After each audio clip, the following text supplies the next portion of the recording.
Folks, when you give somebody a gift, you want them to enjoy it immediately. You don't want to spend an hour on the phone walking them through how to hook up their Wi-Fi password or how to plug in or how to download some pictures. What I'm talking about, of course, is one of those digital frames where you can put pictures on for your grandparents, your parents, if you want to send them to your siblings or whomever it is. It's a great way to keep in touch. But the problem always is then invariably you're giving a piece of technology that you don't think is terribly sophisticated, but they think it is some type of like multi-dimensional Rubik's Cube. That's the beauty of Aura frames. You can give this as a gift to people who are not quite so tech savvy, and they're going to enjoy it from the moment they take it out of the box. All they need to do is plug it in, which everybody knows how to plug it into the outlet. And this is why. You purchase one of these beautiful frames. They're beautiful. You download the Aura app for free, and then you just set up the frame. You don't have to take it out of the box. You don't even have to see it. You just get a link, and you can load up the pictures, and you can even set it up to attach to their Wi-Fi. They just have to know their Wi-Fi name and their password, which sometimes can be a problem, I get. But, I mean, they're not going to have to do anything. It is super simple. In fact, Wirecutter called it the best digital picture frame. It is a great gift, even for the most tech unsavvy people in your life. Give the perfect gift this holiday. Visit auraframes.com/majority today and get your $30 off their best-selling frames. These frames sell out quickly, so get yours before they're gone. That's AURA frames.com/majority. Use the promo code majority to get $30 off their best-selling frame. Put the links in the podcast and YouTube description. Terms and conditions do apply. Now for the show. The Majority Report with Sam Seder. The destiny of America is always safer in the hands of the people than in the conference rooms of any elite. Sam Seder. They are unanimous in their hate for me, and I welcome their hatred. We must guard against the acquisition of unwarranted influence, whether sought or unsought, by the military-industrial complex. The Majority Report with Sam Seder. Ever get the feeling you've been cheated?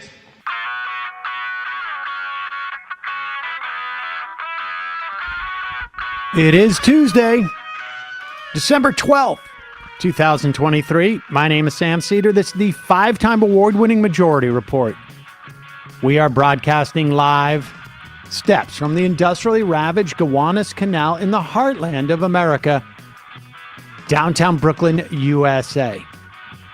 On the program today, Luke Goldstein, writing fellow at the American Prospect, on the trial of the century, or I should say on the secret trial of the century, or rather, the trial of the century is secret no more.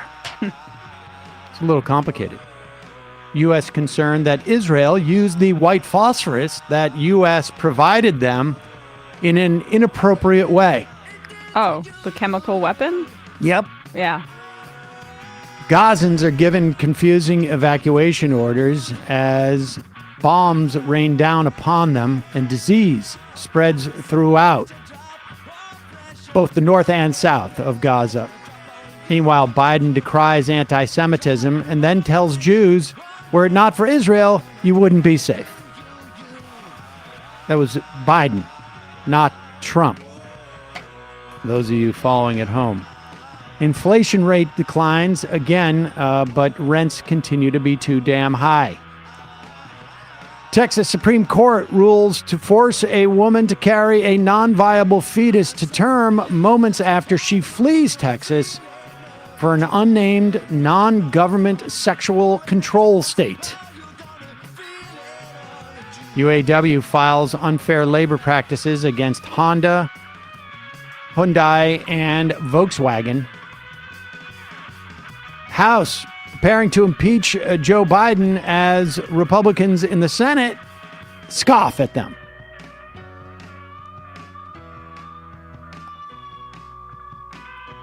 Countries at risk at-risk countries call COP28 proposed climate agreement a death warrant. And lastly, George Santos in plea talks. All this and more on today's program. Wow, it's Newsday Tuesday. It is. Except we got a guest, and I can't even read anything I've written today. I don't know what's going on. What color did you choose today? Is that orange? Yeah, I've got to get to... That was interesting. Interesting choice. Yeah. Your blue marker, you left the cap off after you left. Don't you worry, I put it right back on. Oh, well, thank you. I Look at that. appreciate that. Yeah. I'm a It's female falling apart over here. caretaker. Follow me around, putting Don't- the caps on my Don't want magic your markers. to get dry. Yep. No, I appreciate that. We got a lot to get to today. A lot of big stories. We have actually two. I didn't headline this, but Google had lost a different antitrust case in San Francisco yesterday involving their app store. But the bigger one, of course, is the search engine trial. And that went from like a completely shrouded in secrecy trial to one that is now a little bit more out in the open. And you can see why Google wanted to keep this stuff in secrecy. We'll talk to Luke Goldstein about that in a moment. But first, this case out of Texas.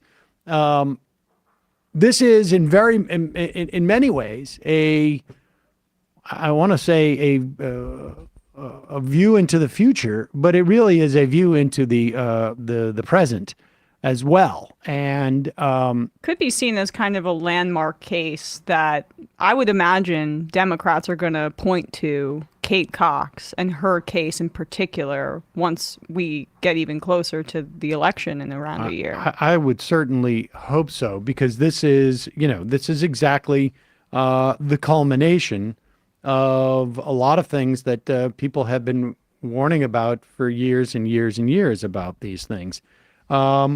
We've got two clips, right? We have what do we have here? We got the clip of.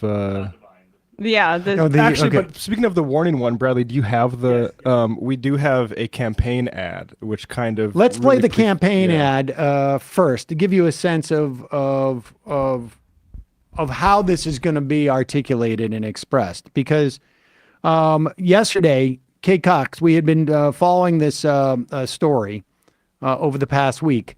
She is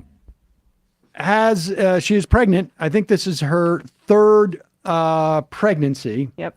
And she was diagnosed, their fetus, I should say, was diagnosed with a genetic disorder, trisomy 18, I think it is. And the according to doctors, the chance of this fetus was likely to be non-viable. And to the extent that there was any chance for it to be viable upon birth, it likely couldn't live more than a month. And what the real concern in terms of the health of Kate Cox was that in the event that the fetus died, it would very likely, and she's had a couple of cesarean sections before, very likely make it impossible for her to get pregnant again. And apparently she wants to get pregnant again. And so that's where we were. The doctor went to a judge to get an exemption from the state's ban on abortion. The judge in Travis County provided that exemption. And then the Attorney General of Texas, the one who was nearly impeached because of all of this corruption, Ken Paxton wrote a letter basically threatening everyone with being criminally prosecuted if they in any way helped her get an abortion. She went to the Supreme Court of Texas, and before that ruling was handed down last night, she fled the state to go to a free state where the government there does not attempt to dictate to someone who is pregnant that they must be forced to carry the fetus to term. My suspicion is, and there's about, I think, 5 states that have shield laws from the Texas law. Remember, there is both a ban there, but there's also, they have another law in Texas which allows private citizens to civilly sue anyone who is involved in an abortion. And aids and abets, a cab driver, anybody. A doctor, let's say. And it'll be interesting to see if they can sue the airline that flew from, presumably if she flew out of state, or I don't know, sue the state for building a highway that she was allowed to ride on to go to a different state and get an abortion. But some of those states have shield laws which protect citizens in their state from a lawsuit from out of state. Nevertheless, here is a this is an ad from 2022. So it basically predicts exactly what happens. And this is Mothers Against Greg Abbott in Texas. Thank you for your patience. There's no easy way to say this, but your baby has a catastrophic brain abnormality. What does that mean? It means that parts of her brain didn't form. Your daughter, if she is to survive, will live only a matter of hours after birth. During that time, she will experience a multitude of seizures and ultimately aspirate on her own bodily fluids. She will suffer. A decision will need to be made on termination. I wish I could tell you what to do, but there is only one person who can make this choice. How much time do I have? And that person is Greg. Greg? Who the f*** is Greg? Yeah, let me just give him a call. Hey, Greg. Dr. Robinson here. Listen, I've got a pregnancy that could... Yes? But I think this one is the... Yes, okay. Sure. Okay, I'll let them know. Yeah. That's gonna be a no. Best of luck to you. Great ad. That is exactly what took place here. Exactly what took place, except for the light doesn't clap going on. So the Supreme Court in Texas found that Ms. Cox's doctor, Damla Carson, asked the court to pre-authorize the abortion, yet she could not, or at least did not, attest to the court that Mrs. Cox's condition poses the risks the exception requires. But later in it, the court wrote, the exception does not mandate that a doctor in a true emergency await consultation with other doctors who may not be available. The exception is predicated on a doctor's acting within the zone of reasonable medical judgment, which is what doctors do every day. Now, what does reasonable medical judgment mean? Well, we do know that in the first court that ruled on this, the court in Travis County wrote, Dr. Carson, quote, believes in good faith, exercising her best medical judgment that an abortion was medically recommended course of action. So, in other words, what the Supreme Court of Texas is saying, because they're not looking, they don't find fact here. They just look at what has been offered.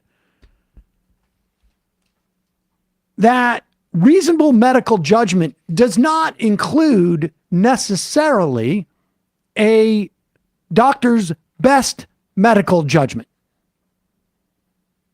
So in other words, there has to be some type of board. Now, of course, they just said in a true emergency, a doctor doesn't have to await consultation with other doctors. So what they're suggesting here is that maybe this is not a true emergency. Her future fertility that could be immediately impacted upon the death of this fetus, which is quite likely, or its non-viability. That's not emergency in any way. We don't know.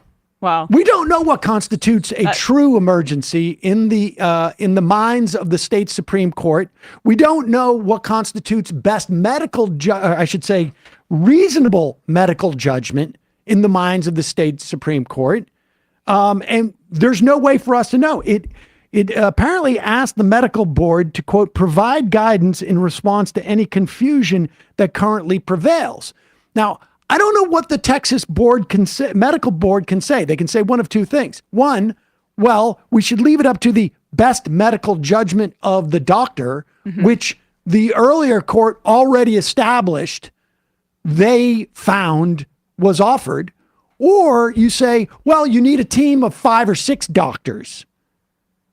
The whole point is this is all circular. Yeah. There is only a group of people, however many are on that state Supreme Court in Texas, who will decide these things as they come up. And so the idea is we're going to allow it, basically, Ken Paxton to write a letter threatening everybody if there's an abortion coming, until the point where we don't need to write that letter because the threat will just exist in the air. And to give you a taste of who's sitting on that Texas Supreme Court that is going to make this sort of like assessment or going to be able to address this, here is, this is one of them when they were up for... Texas Associate Supreme Court Justice John Devine, and he's speaking here in 2012. This is at a campaign event, and he's up for re-election in 2024. But here he is in 2012, just to give you a sense of who is making this assessment as to whether there is a reasonable medical judgment being made that someone might need an abortion. And ladies and gentlemen, I want to submit to you that before I ever got in politics, my convictions were forged in the crucibles of the pro-life movement. I ran into a bunch of crazy Catholics, and they talked me into rescuing at abortion clinics. And I rescued in Austin and Corpus Christi and was arrested 37 times. Now, isn't it an irony that today I stand before you as one who could very well win the Texas Supreme Court? Yeah, irony doesn't mean what he thinks it does. No. But is... Yeah. These are ideologues, obviously. They're theocrats. But I just want this case to come up every single time Republicans or, people that want to like water down what they're actually trying to do here, bring up exemptions in anti-abortion laws, like rape and incest exemptions and also life of the mother exemptions, because those are, as we've been saying on this program for a while, merely fig leaves in order to water down the real barbarity of abortion bans at 6 weeks or at 12 weeks or wherever you're seeing this kind of stuff across anti-abortion states. They just are lies in order for people to feel a little bit better about supporting Republican politicians in this instance, because life of the mother is supposed to be taken into consideration here. And I guess it's only her like literal life. Or if she has to be bleeding out, potentially maybe they'd save her. But her future fertility, which is like supposedly what the Republican Party wants, right? Like they want these fertile women to be able to be controlled in that way. They want more babies to be born. They are okay with her getting punished by God, I guess. That's really what it boils down to. And again, the point being, these exemptions are they're a joke. Yeah. These exceptions are a joke. It's impossible to make these assessments. They will not. We just saw an example of the state Supreme Court not trusting the doctor to make this assessment. And the point is, there is not a single procedure that you can engage in a hospital where there is a 100% assuredness about any outcome. There is not a single affliction that you can have where there is a 100% assuredness about what it's going to do to you. There is never, ever a situation where you can say definitively, we need to do this, and it will, we need to do this or this person will die, or if we do this, this person will live. There's always a gray area, a 10, a 20%, a 30%, 40% gray area. And even when it's 99% to 1, means in 1% of those cases, that's going to turn up. And so it's always a farce, these exemptions, these exceptions. They are there to create confusion, and they are there essentially to function as intimidation factors, to chill the doctors. And that's why you're seeing stuff like, what is it, in Idaho? Or is it that there's no maternity wards there? Because anybody involved in obstetrics, they're too afraid to go and work there. And this is the whole point of these type of exemptions there, or exceptions. I mean, they're there to, make it seem like we're being, like you say, Emma, that we're being humane, and we're not monsters, but in fact they are monsters. It's a fig leaf. They are monsters. I imagine we're going to be hearing more about this going forward, because at one point I imagine Kate Cox is going to speak out about this more. I mean, this is the type of stuff that I would imagine radicalizes a person. But it is in many respects shocking, but also inevitable. This is where we were headed to. This is where we were headed to 7 years ago. It was quite clear. This was a very possible potentiality once.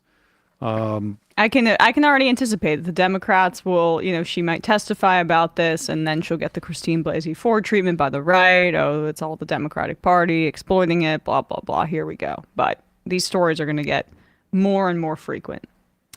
The best leftist says, my partner and I had a pregnancy where the fetus had trisomy 13. The fetus was mutating and was going to continue to do so until its heart exploded. Every doctor's appointment was part of a nightmare. Luckily, we lived in Hawaii, and they gave us our options and let us decide. We decided to continue with the pregnancy for an extra 6 weeks, which pushed it out to around 27 weeks. So we old enough to get the necessary testing done to see if the issue was genetic or just 1 in 3,140 pregnancies that end up this way. I can't even describe the effects on my partner who had to go through all this. It was, I was with her every step of the way, but I still cannot fathom what she went through. Her bravery allowed us to confidently have another child a couple years later, and our daughter is now 9, the most amazing thing to happen to each of us. What they are doing to that woman in Texas is torture. Yep. Like I say, we'll be talking more about this, I imagine, in the future. And in a moment, we're going to be talking to Luke Goldstein, writing fellow at the American Prospect, on the trial of the century, which is a secret trial no more. But first, a couple words from our sponsors. This is a great gift that, I don't know, I think they first sponsored the show years and years ago, because I sent it to my parents then.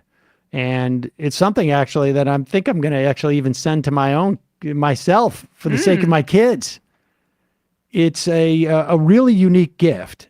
Storyworth is one of our sponsors today, and it's offering $10 off your first purchase at storyworth.com/majority. What is Storyworth? It is an online service that basically helps you to not only get to know your parents. I mean, you could do this with your uncles. I think it's, it's a multi-generational thing. Your grandparents, and preserve their memories and stories for years to come. And I can tell you from experience, you put it off, and then in some instances, it's just too late.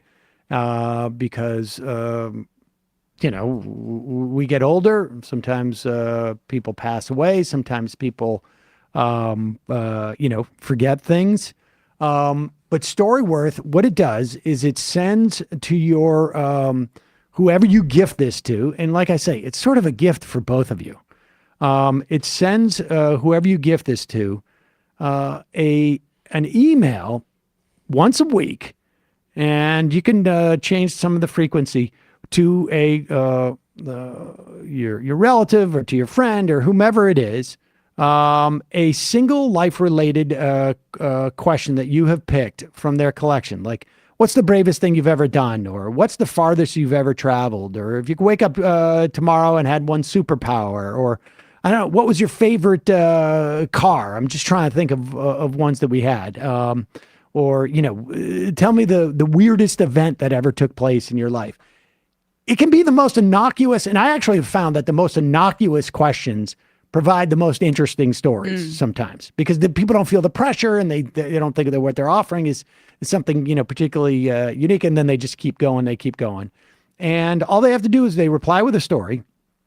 One, you can read the stories as they go along, but after a year, Storyworth compiles all of your loved one's stories, and you can also submit photos into a beautiful keepsake book that you obviously have, and you can share, and you can revisit for your kids or for your. Right. I mean, it really is a great gift.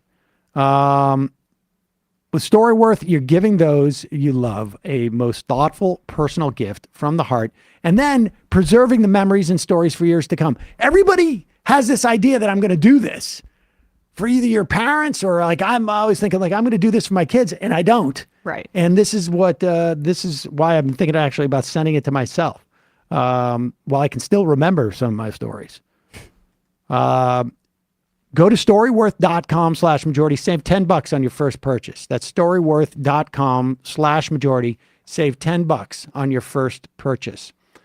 Also, sponsoring today's program is, like I say, my memory is going a little bit. And what I always forget to do is I can get on a habit where I take my multivitamins every day until the bottle runs out. And then I forget. Right. And then I'm like, I've lost it. And then I'm supposed to buy them. And then I forget to buy them. And then I start the whole process over again about 6 months later. That was, of course, until I started using Ritual. One of the things I love about Ritual, again, is that they will send it to you on a regular basis. But the beauty of Ritual is that you don't have to trust a stranger, some type of vitamin company, to be delivering you the best vitamins and the best high quality vitamins and all the elements in your vitamins from places that are appropriate or are, not known for having problems with, different areas, using different pesticides or whatever it is. Ritual is a scientifically developed multivitamin that has high quality key ingredients in clean, bioavailable forms.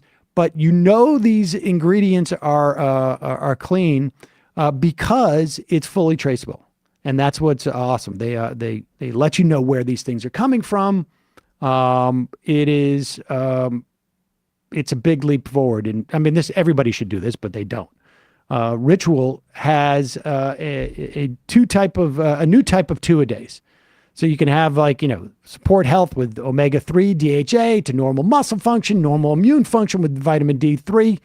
Small step can have a major impact. For me, I use the over 50 male formula because I'm over 50 and I am a male. And so that's the one I use, but you should check it out. My doctor has not been complaining about my vitamin D for now multiple years, and that is a function of Ritual.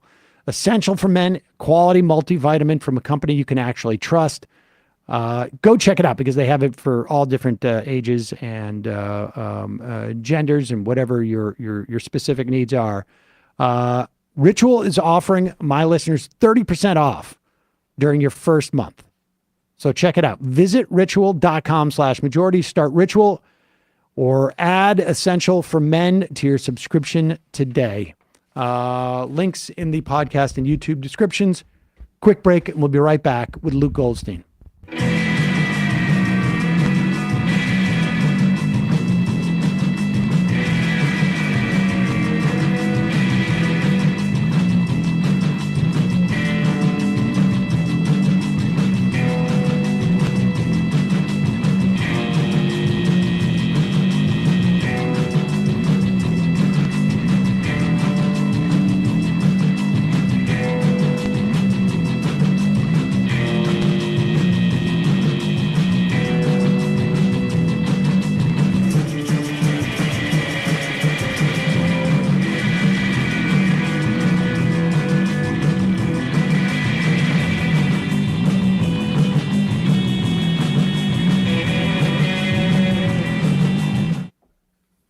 We are back. Sam Seder, Emma Vigland on the Majority Report. Want to welcome back to the program Luke Goldstein, writing fellow at the American Prospect, who has been spending his time in a trial for at least for the better part of this trial.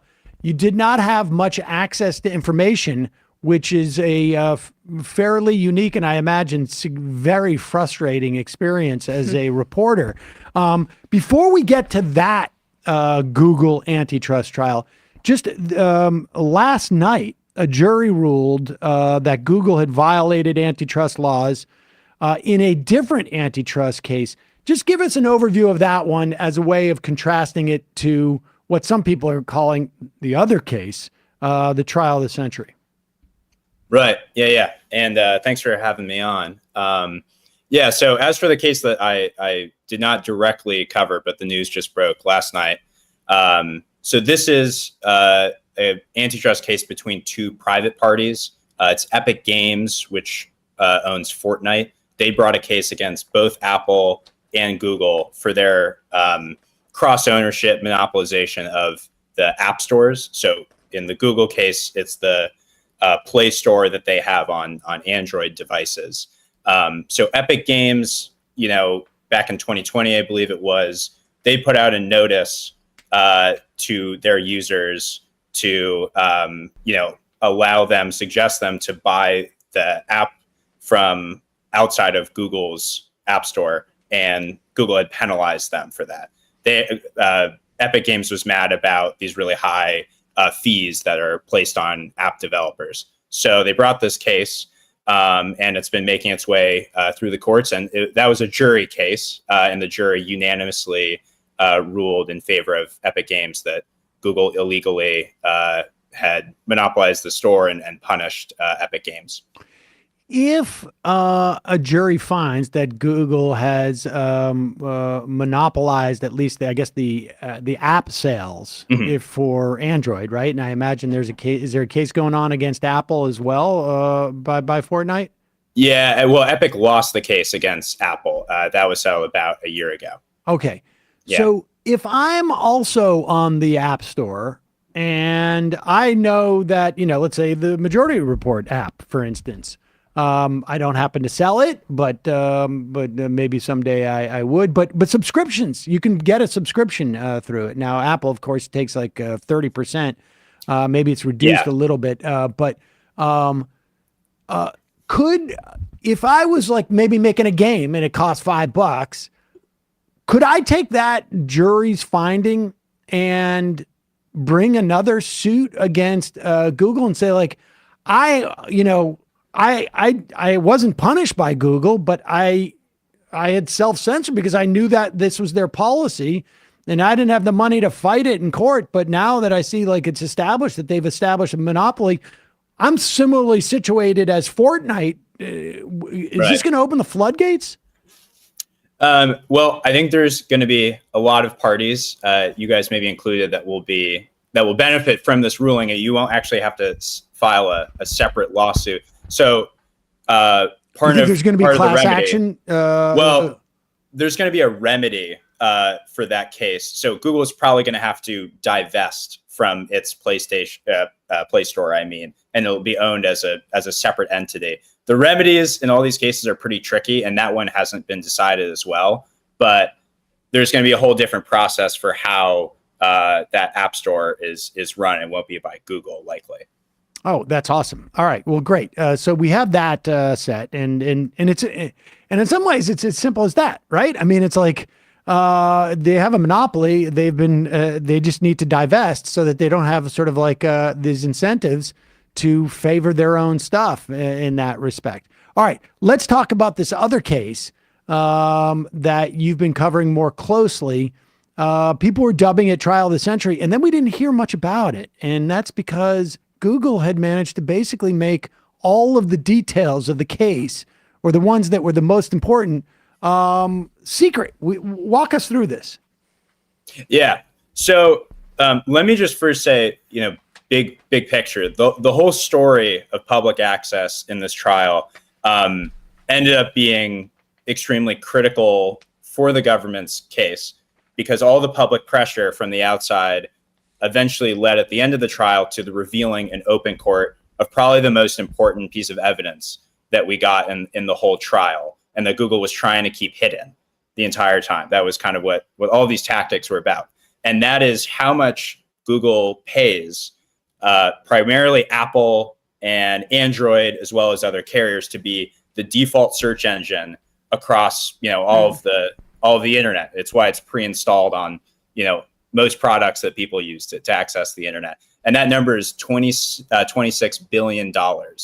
That's extraordinary. It's greater than the GDP of a lot of small countries, as I note in the story. And that's really, this is the heart of the government's case. Now, let me just be clear about one thing. We're not talking about this is available to the public, but that literally that figure would have been obscured from even the prosecutors. Is that right? Well, no. So they were citing the numbers in closed court from business contracts. Part of the theory of the case here is that the narrative that develops, outside of the courtroom and as well as just having evidence to assess the judge's decision is extremely critical here. We don't know how much it came up in closed court. We don't know if the government eventually decided we'll push for this in open court, or if it had been behind closed court. The lack of transparency is, kind of the issue here, So it could also influence the judge. I mean, exactly. If the judge doesn't feel like they're going to be judged by the court of public opinion, I mean, it's like and the point being that if Google's only paying like $15,000 amongst all the people who have browsers and devices and this and that, to default their search engine, they don't see any value to it. If they're paying $26 billion, which is a significant portion of their revenue, to doing it, then they are basically de facto admitting this is really important. Yeah. So it blew a hole in Google's argument the whole time, because Google had been saying, we have these default agreements, but they're kind of just outdated. They're from a long time ago. With Apple, it's dating back to 2007. It's not that important to us. We can maybe do without them.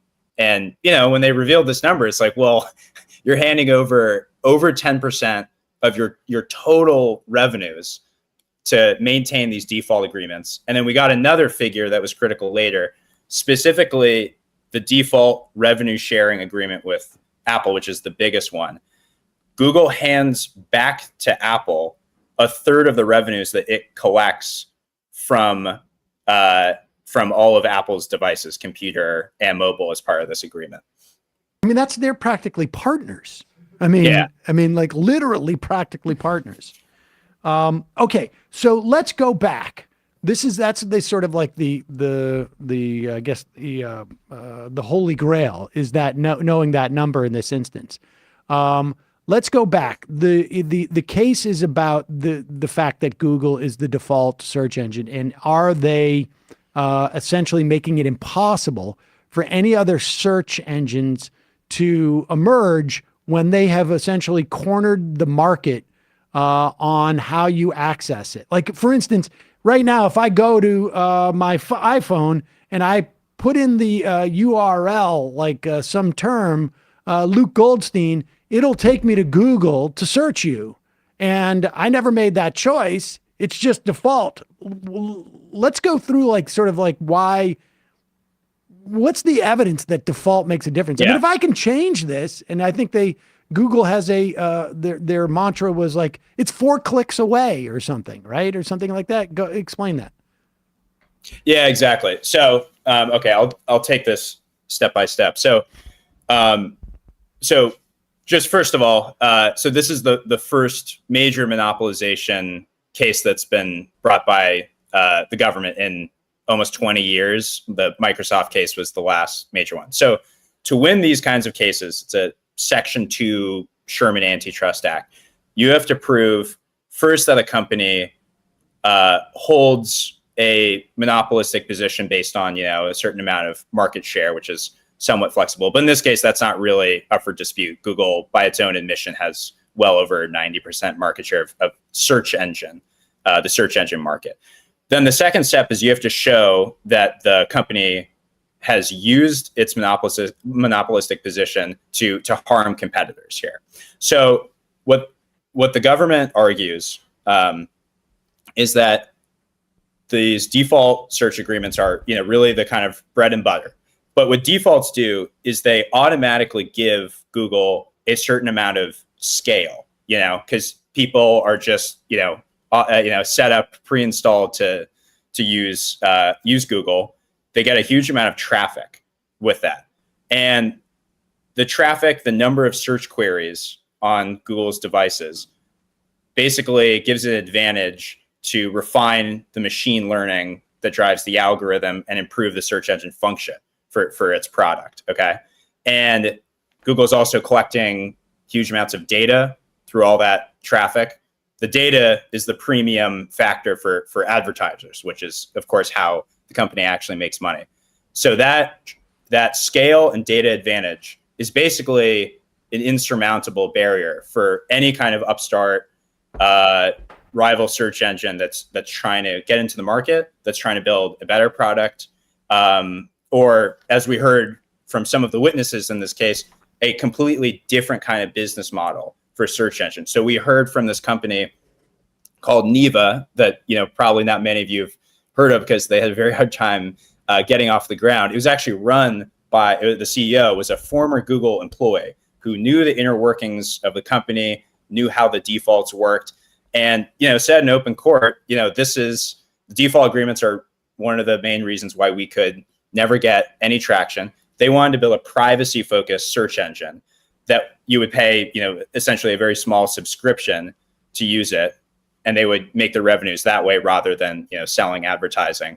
When they would try to get distribution deals from carriers, internet companies, they would have meetings with executives and they would say, we'll let you on, but we're going to have to restrict your traffic, basically, because we have this agreement with Google. And if there's anything that comes close to violating that contract, we could lose a huge amount of money. And, we're wary of doing that. So the government brought forward That's literally a bunch of like saying, yeah, we will, we'll feature your product in our store, but if it starts selling a lot, we're going to have to take it off the shelf. Yeah, exactly. If you succeed, we're going to have to stop you. I mean, it's amazing. Well, and then I think then that's where we're at with like the anti-monopolistic element of this is just like, should this company be able to be a one-stop shop for all of this kind of like internet usage, because it creates inherently anti-competitive incentives just based on the size alone. If you could just respond to that, Luke, but also if you could expand more on what you talked about how they hoard data and how useful that is in terms of maintaining a revenue stream, because like the products that Google has come out with recently, I mean, I'm old enough to remember that Google Glass that went nowhere. Like, you've got that how outside of that are they, I mean, that seems to me from the outside like how they make their money with the collection of all that data. Yeah, absolutely. So, two quick points here, and then I'll expand it out. So, I mentioned these smaller competitors, Neva, there's another one, Branch Metrics, but the default agreements are not just this kind of, it's sort of a carrot and a stick. So there's a carrot in that they're handing over all this revenue to the big companies in this kind of oligopolistic arrangement.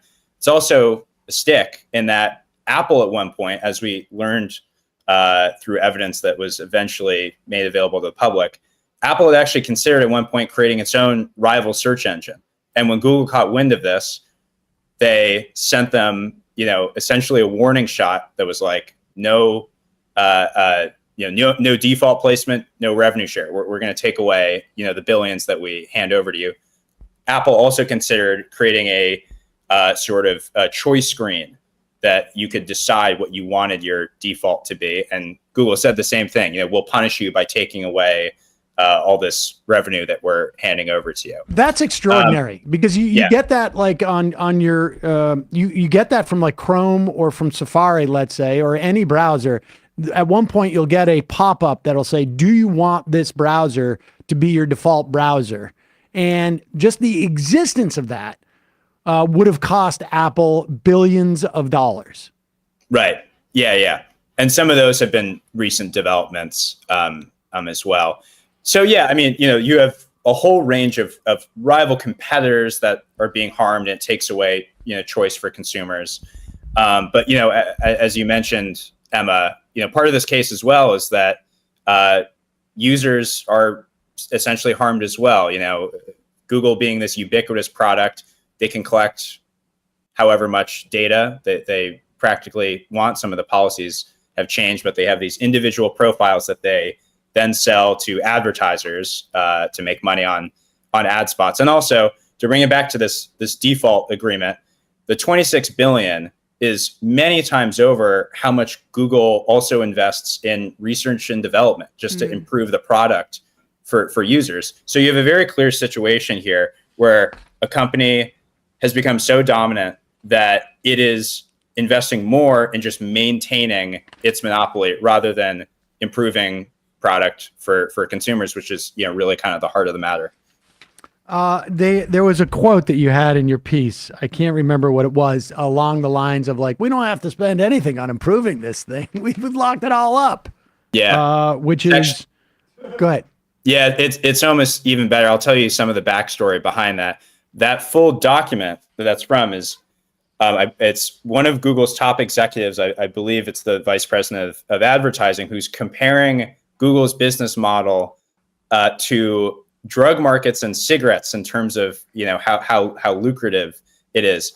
And that was a major moment in the fight for public access in the trial. Google and the Department of Justice were fighting over whether that document was going to be presented in open court. And this was just one of many, many such instances. Google pushed as much as it could to keep proceedings of sensitive, documents and evidence. They wanted them to be in closed door proceedings rather than open court. And in that moment, in the fight over that document, Google also took this opportunity to try to admonish the Department of Justice, because they had been publishing evidence shown in open court on a sort of digital portal on its website, which, to my understanding and from other people I spoke to, is fairly common practice for these kinds of cases. The judge got mad at the Department of Justice for not informing him that they'd been doing this, and he told them to take down all of the public evidence that was already being shown in open court. And that's when a Bloomberg reporter, Leah Nyland, actually stood up from the audience section and protested this decision, and said, this is important public access. It's public evidence. We would like to have a third-party representative from the press in the room if you're actually going to go forward with this. That was this kind of watershed moment when a lot of outside outlets started to kind of realize that, well, why aren't we hearing that much of what's coming out of this courtroom? There were a number of articles about how I want people to understand the context of this, because this really is extraordinary. Because there's the judge had decided there would be no audio feed for this court. Now, why is that important? Because if there's an audio feed, you can be you can be anywhere in the country. Where was this? This took place in where? DC District Court. In DC. So you could be in New York. You could be in San Francisco. You could be a tech reporter. You could be an antitrust lawyer. It doesn't matter. You could be a reporter. You could literally report on the case from afar. Instead, everybody has to go, and there's a limited amount of resources to send people. But then on top of that, you have veteran reporters of antitrust cases. And there's really not that much of a beat for that as much anymore, because the last one was Microsoft, which we should say, very similar case in terms of default, but we can talk about that in a moment. And it really is sort of, I mean, I don't want to overhype this, but like a reporter gets up in the middle of a case. It's not like they're party to this case. They're just in basically the peanut gallery, right, saying there's something really going on here. And it's interesting because to me, it really provides insight is the judge is intimidated, it feels like, from the beginning by Google on some level, and just acquiesces. the DOJ, I think Matt Stoller is quoted in your piece saying the DOJ, they just want to win. And if they buck up against the judge could be predisposed to being, annoyed by the DOJ, and they feel like they can win because they have access to it and they can just make this case. But it's amazing how the judge is both intimidated by the defendant, and then when there is light shined on this dynamic in a dramatic fashion, and we've had people on, I think, reporting on how all of this stuff was being kept secret, and it doesn't make the same splash. But when this reporter stands up, then other reporters, particularly the New York Times, are sort of like almost embarrassed or / see like a thread they can pull, and the whole process starts going. Yeah. So she gets up there from Bloomberg and says, this is wrong. And then what happens? Yeah. So there's this kind of arrangement, as you described, that is really led by Google. I mean, it became clear in the first couple of weeks that Google devised this strategy that was, we want to control the narrative coming out of this courtroom. And so we're going to try and just block as much information as possible and kind of just hope to sweep this under the rug. People will sort of tune out. We think that'll work in our favor. And, Judge Mehta in the early court proceedings had this quote when they're just figuring out procedural stuff. And he says, I'm slightly paraphrasing here, but not that much. He says, I'm just a mere trial judge. I don't understand how complicated technology markets work. So, I'm going to more or less defer to Google here. And that was kind of the, maybe like the original sin of the trial. He actually admits this later on. And as you said, the Department of Justice, they're trying to win the case. They don't want to be an irritant, really. They want to stay on the judge's good side. So there's this really kind of awkward complicity between the parties. Leah Nyland stands up. And at that point, I also should note that week, over half of the proceedings had been in closed court session. So the other thing that does for press access, it was kind of a boiling point, is what I'm saying. So you're a reporter and you're in DC. Okay, you've already overcome that obstacle. You show up. There's no trial list when you show up for that day in court. You don't know how much of it's going to be in open court. A lot of people just stop showing up. I mean, you don't have copy to turn into your editor by the end of the day. Most of the reporters are just kind of hanging out in the hallway, hoping to, see when they can get back into the court, or, put a mic in, some lawyer's face who's coming out of this closed court session.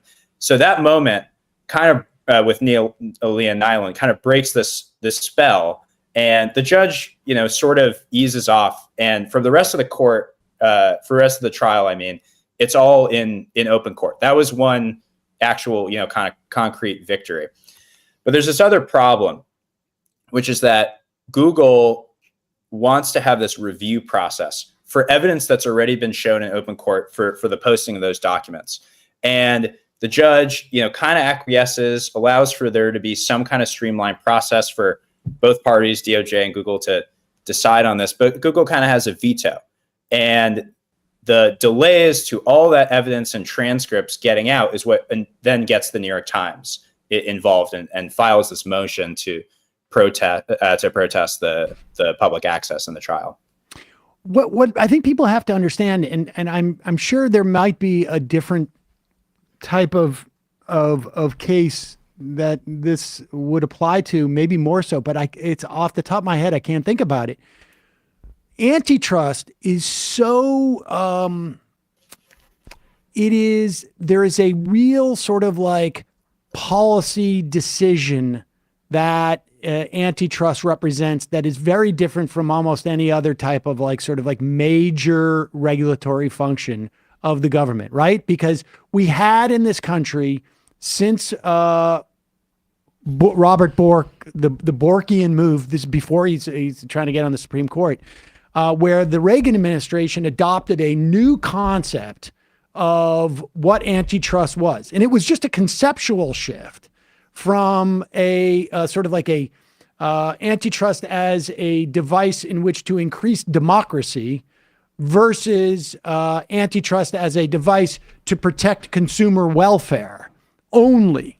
And no laws have changed. It is just that we have entered into an era where this administration happened to a point, not happened, but I think in large part we can see that we could trace it back to like Warren and Sanders, perhaps, particularly Warren, who was very invested in this, getting certain personnel into the DOJ, Cantor, one of those people, getting somebody into the FTC, Lena Khan, one of those people, who then basically adopt the old concept of antitrust.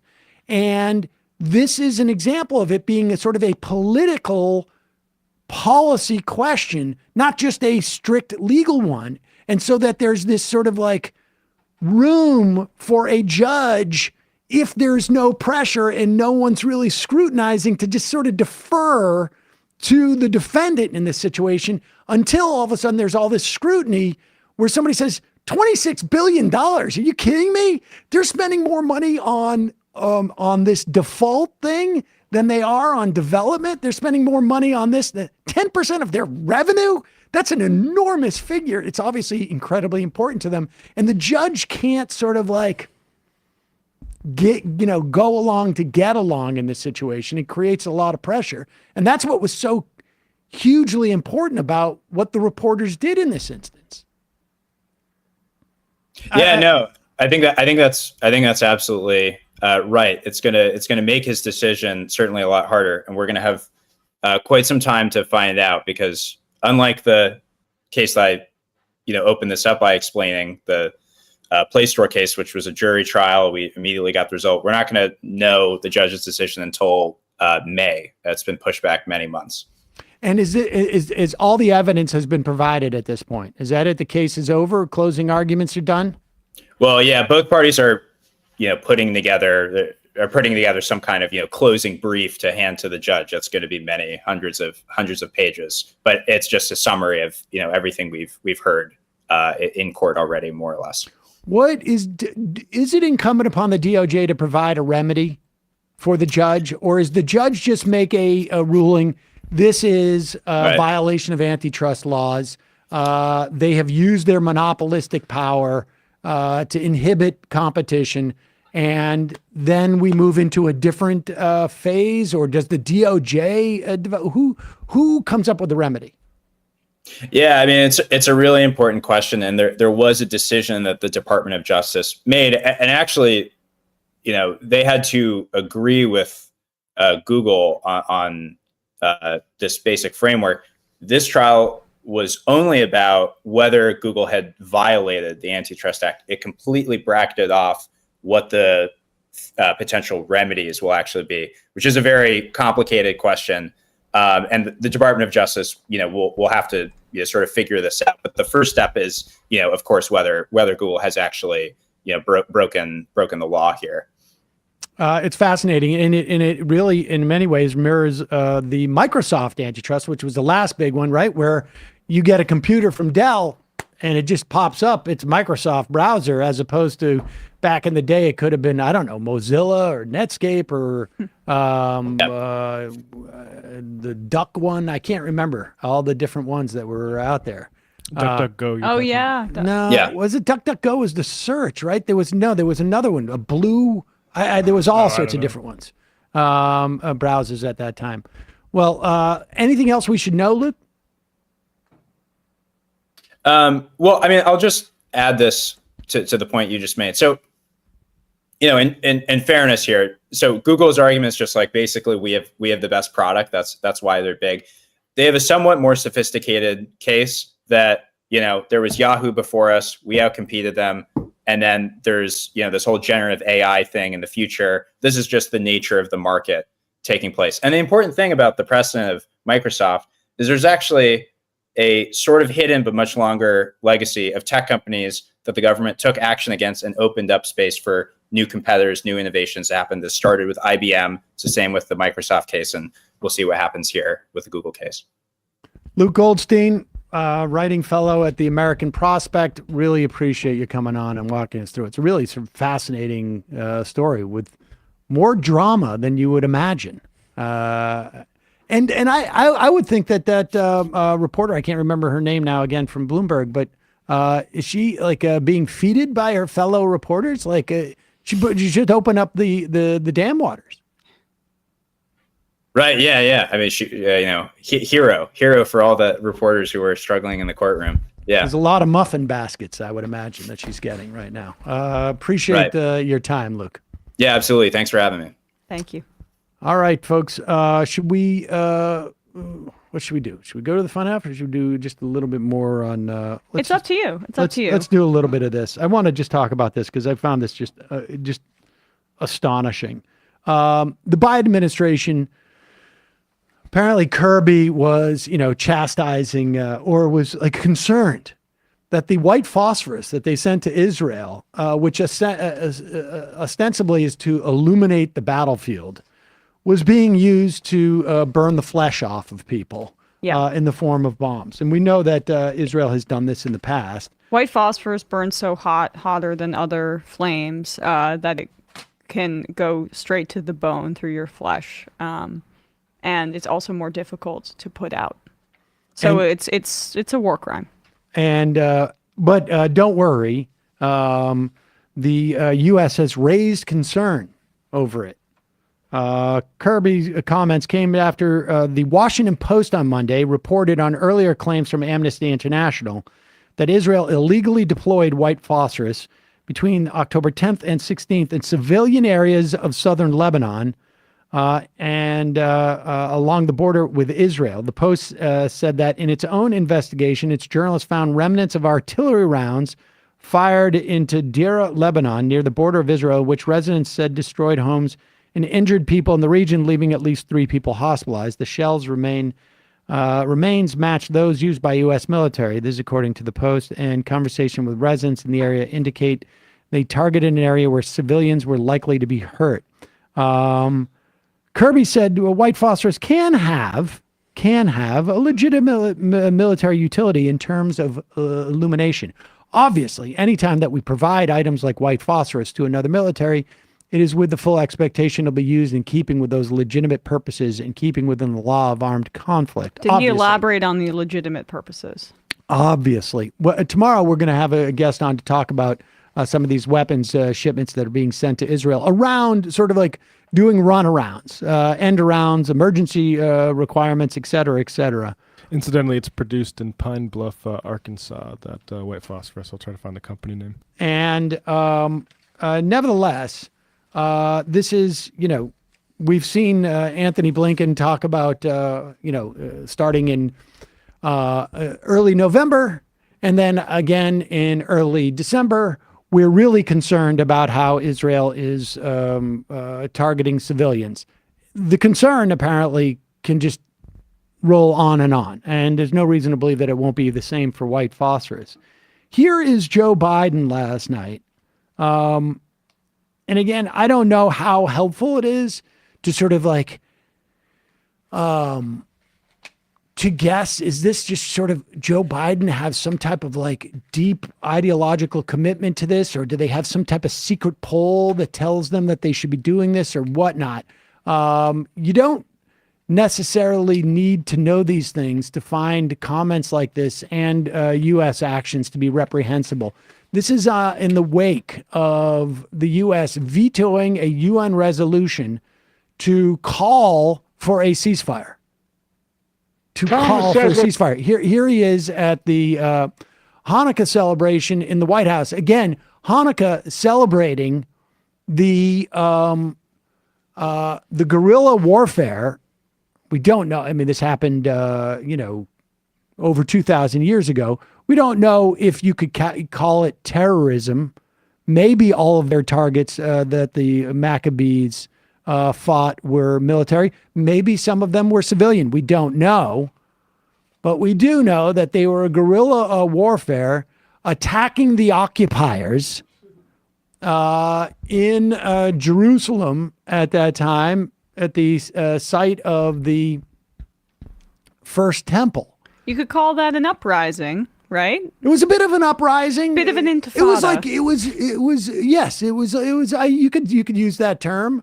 It was and they were being occupied, and they were there was no electricity at that time, and it was not as easy to control water, but they were not given access to the temple.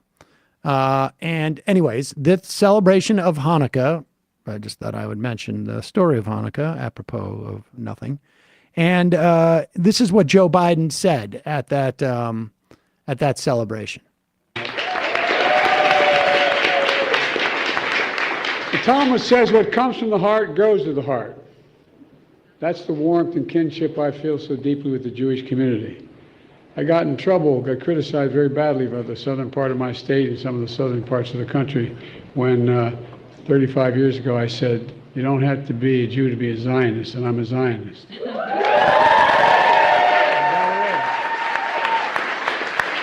don't have to be a Jew to be a Zionist. Hanukkah is a timeless story of miracles. Think about it. You know, from the Maccabees defeating one of the history's most powerful empires on an oil lasting 8 days was a miracle all by itself. The flame of faith that endures from tragedy to persecution to survival and to hope. That's what it survives to, survival and hope. But we know this year's Hanukkah is different. It's been 65 years since the deadliest day of the Jewish people since the Holocaust. 65 years. Most of you, Days. and I got to meet with 5 survivors downstairs. That's why we're a little bit late. 5 survivors in each of the camps. I taken all my children when they turned 14 years of age. My 3 children who lived and my 5 grandchildren. When they're 14 years old, I put them on a plane. I take them to Dachau because I want them to see. I want them to spend the day there and see. You can't pretend you don't know. Silence is complicity. Most of you know someone directly or indirectly, a family, a friend, is stolen from you, or wounded, traumatized, or called up in the reserves. Pause it for 1 second. I just want to say, as you hear this, it is so offensive to me to use the Holocaust as a justification for the killing of thousands upon thousands of civilians. I mean, it is... it's sort of, I'm shocked to invoke Dachau as in the context of justifying the killing of civilians. It's just, it's shocking. It's just shocking to me. Well, he would say that he's expressed concern. So he's not justifying the killing of civilians. But in actuality, obviously, that's what he's doing. That's what he's doing. Let's just continue to listen. I'll also remind you, you don't have to be a Zionist if you're a Jew. But it's at least clarifying that he calls himself one. Yeah. And what he was trying to say earlier was that it's been 65 days since the worst attack on Jews since the 75 years ago from the Holocaust. Again, that's relevant because... we're 75 years out from the Holocaust, and that attack happened in Israel, where people are in bomb shelters on a regular basis. And it's relevant only because of where he's going with this. Go ahead. Friend is stolen from you, or wounded, traumatized, or called up in the reserves in this last attack in Israel. As I said after the attack, my commitment to the safety of the Jewish people and the security of Israel and its right to exist as an independent Jewish state is unshakable. Folks, were there no Israel, there wouldn't be a Jew in the world who was safe. Were there no Israel. Ultimate guarantee. And I make no bones about it. I've had my differences with some Israeli leadership. All right, I don't need to hear any more because I found that statement just the most incredibly... it's incredibly offensive. I want to know what's going to happen in America if there were no Israel. This is just absurd. It's absurd propaganda.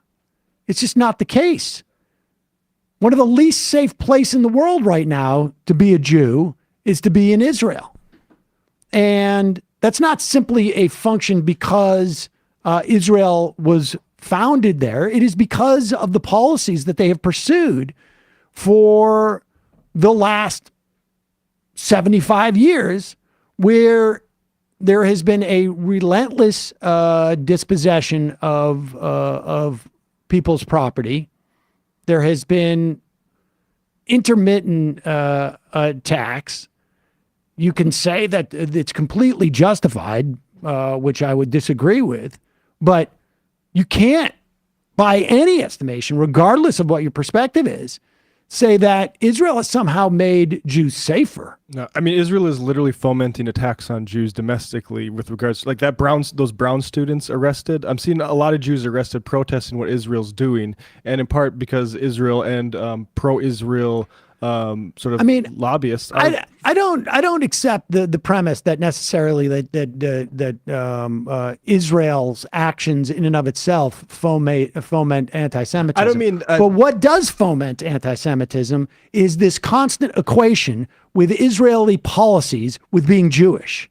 That is what is problematic. I'm not saying anti-Semitism. I just mean suppressing Jewish speech, like on campus and things like that. Yes, but I think like the idea that somehow that no Jew would be safe were it not for Israel. This is absurd. This is just absurd. It's offensive. Yeah, I mean, and it's Zionism, that it's nationalism in all of its forms that makes all of us unsafe. Because when Biden says there that he believes in an independent Jewish state, what he means is an ethno-state. I want the Jews and the Israelis that live in Israel right now to be able to live there because they live there. But I also want the Palestinian people who live there to be able to live there. And you cannot reconcile a multiracial, multi-ethnic democracy with one of Zionism. And so it becomes an inherently exclusionary ideology that makes the Israelis less safe, if that's the only objective, even if you don't care about the Palestinian people whatsoever. An exclusionary nationalist ideology makes people less safe in Israel, and the amount that we've militarized that society as well. I mean, I don't understand. I mean, we can't look into the heart and mind of Biden, obviously, but who is he listening to that's saying that Jews cannot be safe? Netanyahu. Without Israel, and there you go. Yeah, it's just so he's listening to a far-right demagogue. And, I'm so old that I remember 18 months ago where the idea that, you could, any type of like dual loyalty or equation of Jews, American Jews, with the interests of Israel was considered anti-Semitic. I mean, honestly, it's just the idea that we don't have like I hope we get a spokesperson from like the Holocaust Remembrance Museum to say like no, that's not what you're supposed to use. You're not supposed to be citing the Holocaust as a mechanism in which to justify the onslaught that we're seeing in Gaza. That's not the spirit of things. And the idea that Joe Biden is out there telling me like that in some way, if it wasn't for Israel, I wouldn't be safe. Really? Yeah, I mean, honestly, it's just it's incredible the how they're twisting themselves into these type of knots to justify their foreign policy. Where are Jews safer right now? I mean, right here in the United States. We have thriving Jewish communities here, and that doesn't mean that they don't face anti-Semitism. Of course they do. Of course many Jewish communities face anti-Semitism here. But in terms of the body count, where are Jews safer? It's here in the United States, where we have a multiracial, multi-ethnic society, which is not exclusionary. I mean, we have our problems, obviously, but we're not defining the nation based on an ethnicity or a religion. Because when you do that, you put up walls, you create apartheid systems. You say, well, is this kind of thought a little bit too close to the other side? You divide people. And so that is what is completely counterfactual about what Biden is saying there. Zionism and an exclusionary state doesn't make anyone safer, let alone Jews. All right, we're going to take a quick break, head into the fun half. Just a reminder, it is your support that makes this show possible. You can become a member at jointhemajorityreport.com. When you do, you not only help the show survive and thrive, you get other stuff, whatever. Yeah. Jointhemajorityreport.com really could use your support if you listen to the show on a regular basis, or even a semi-regular basis. Jointhemajorityreport.com. Also, justcoffee.coop, fair trade coffee by the Majority Report blend, as well as other really delicious blends of coffee. Makes for a great gift. Use the coupon code Majority, get 10% off of that. Don't forget, it is Christmas time. Shop.majorityreportradio.com. Hanukkah is just about over when we celebrate the overthrowing of an occupier. It's just about over. But a late Hanukkah gift is also welcome if it's a Majority Report merch. Shop.majorityreportradio.com. Don't forget the AM Quickie, amquickie.com. Emma, ESVN. We went into the Mahomes meltdown, how the entire Chiefs organization was completely wrong about that Kadarius Toney call. We also spoke about Justin Herbert's injury, the Ravens winning in that thriller, the Cowboys cementing themselves as one of the elite teams in the NFL, and we went into the labor issues surrounding turf fields, youtube.com/ESPN show.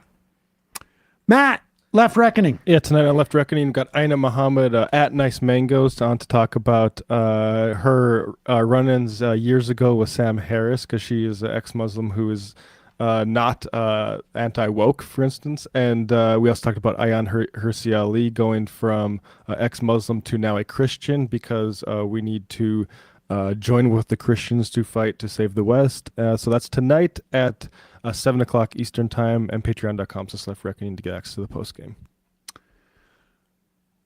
See you in the fun half. You are in for it. All right, folks, 646-257-3920. See you in the fun half. Are you ready?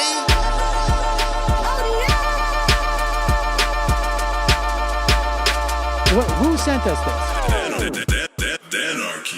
Alpha males are back. Boy is back. And the alpha males are back.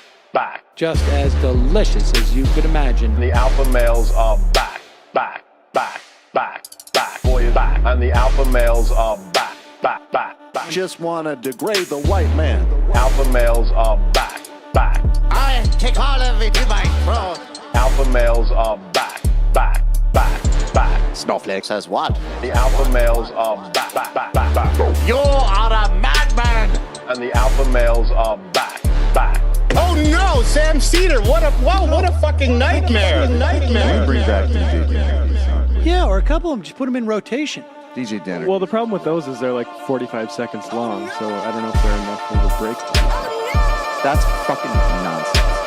You see white people doing drugs, they look worse than normal white people, and all white people look disgusting. And the alpha males, psych, fuck them. Snowflake says what?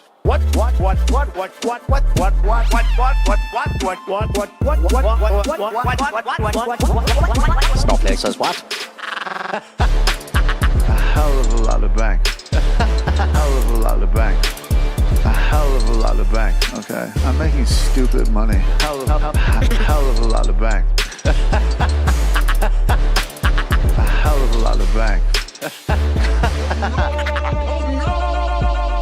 All lives matter. Have you tried doing an impression on a college campus? I think that there's no reason why reasonable people across the divide can't all agree with this. Psych. And the alpha males are back. And the Africans are black African. And the alpha males are black. And the Africans are back. When you see Donald Trump out there, doesn't a little part of you think that America deserves to be taken over by jihadists? Keep it at 100. Can't knock the hustle. Come on! Fuck 'em. Fuck 'em. Things I do for the bigger game plan. By the way, it's my birthday. Happy birthday to me, Jew boy. I have a thought experiment for you. And the alpha males are back. Africans are black. Alpha males are black. Africans are back. Come on. Come on. Someone needs to pay the price for blasphemy around here. I am a total pussy.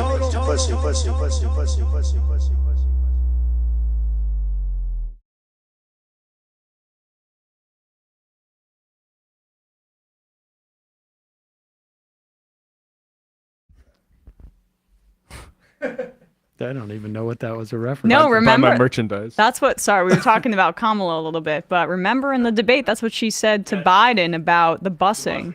Oh. That little girl was And also, May. what would you have done different as you were that little girl? And I was like, absolutely nothing. But buy my merchandise and please join my email list. And here's that whole phrase and T-shirts immediately available after the debate with that little girl was me on it. The follow-up. She was like, you'd have to consult the history on that one. Yeah. Was that the same debate that Tulsi Gabbard decided my entire mission is going to be just to go after Kamala Harris? Let's play this clip. Let's start off with number 3 because